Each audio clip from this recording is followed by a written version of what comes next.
तो अब पढ़ते हैं पहले महात्म्य श्रीमद् भागवत गीता जी के दूसरे अध्याय का। ठीक है, अब इसमें श्री कृष्ण जी श्री विष्णु जी बता रहे हैं लक्ष्मी जी को।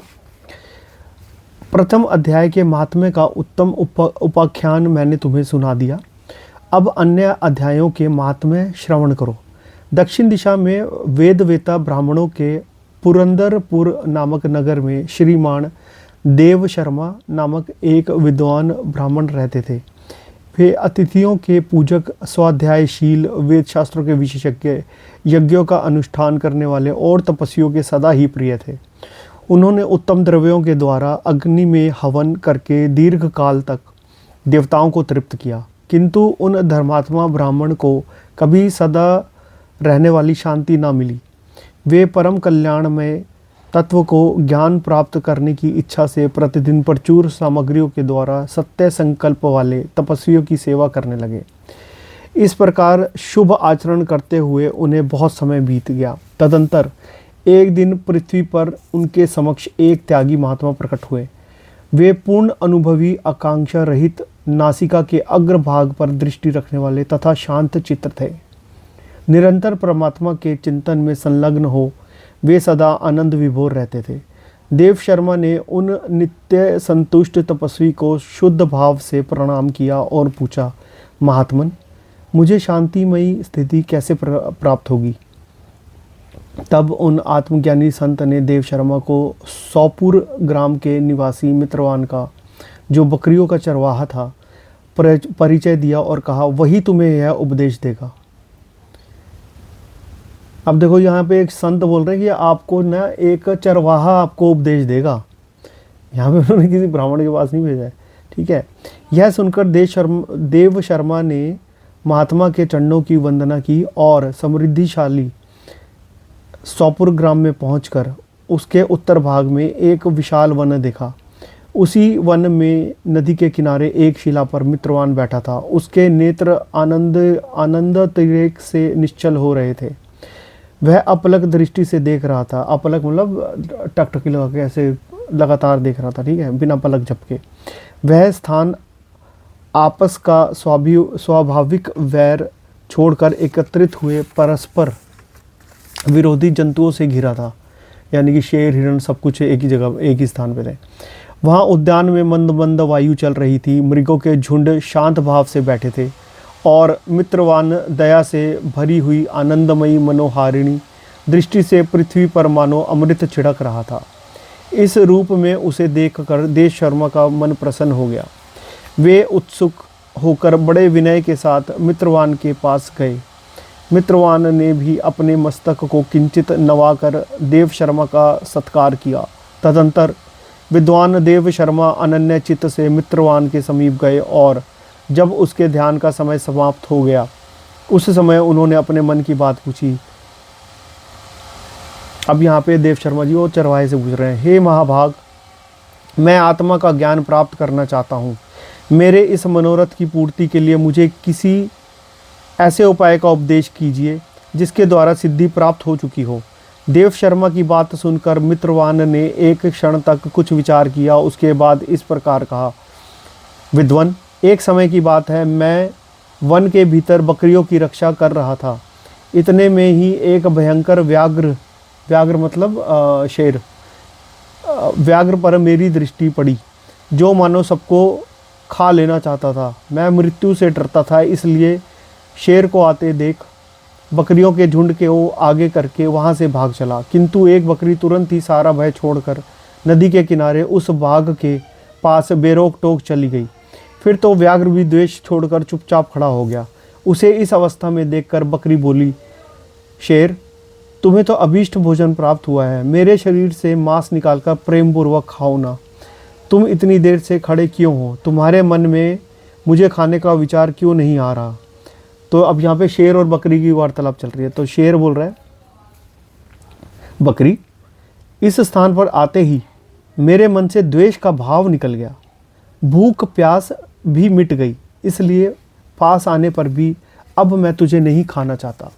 व्याघ्र के यानी शेर के ऐसा कहने पर बकरी बोली, ना जाने मैं कैसे निर्भय हो गई हूँ, इसका क्या कारण हो सकता है?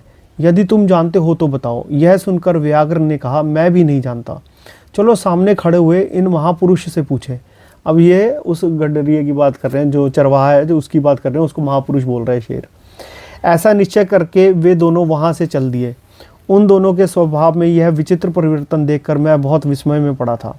इतने में ही उन्होंने मुझसे ही आकर प्रश्न किया। वहाँ वृक्ष की शाखा पर एक वानर राज था।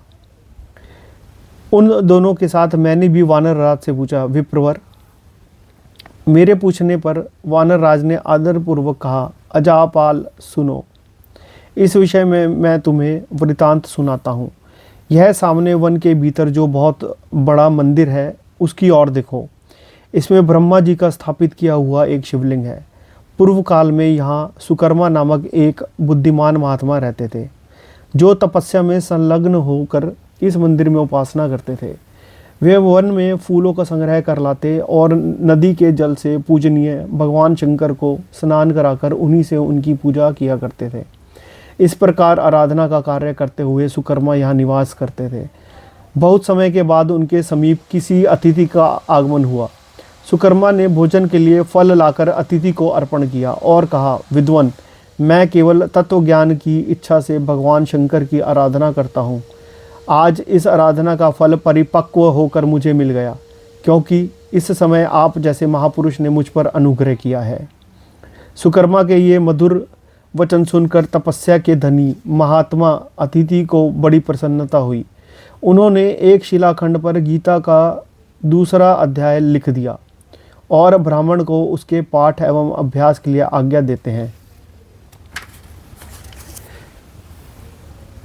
और कहते हैं, ब्राह्मण, इससे तुम्हारा आत्मज्ञान संबंधी मनोरथ अपने आप सफल हो जाएगा। यो कहकर वे बुद्धिमान तपस्वी सुकर्मा के सामने ही उनके देखते देखते अंतर्धान हो गए। सुकर्मा विस्मित होकर उनके आदेश के अनुसार निरंतर गीता के द्वितीय अध्याय का अभ्यास करने लगा। तदंतर दीर्घ काल के पश्चात अंतःकरण शुद्ध होकर उन्हें आत्मज्ञान की प्राप्ति हुई। फिर वे जहाँ जहाँ गए वहाँ का तपोवन शांत हो गया। उनमें शीत उष्ण यानी गर्मी और सर्दी, राग और द्वेष आदि की बाधाएं दूर हो गई। इतना ही नहीं, उन स्थानों में भूख प्यास का कष्ट भी जाता रहा तथा भय का सर्वथा अभाव हो गया। यह सब द्वितीय अध्याय का जप करने वाले सुकर्मा ब्राह्मण की तपस्या का ही प्रभाव समझो। मित्रवान कहता है, वानर राज के यो कहने पर मैं प्रसन्नतापूर्वक बकरी और बाघ के साथ उस मंदिर की ओर गया। वहां जाकर उस शिलाखंड के ऊपर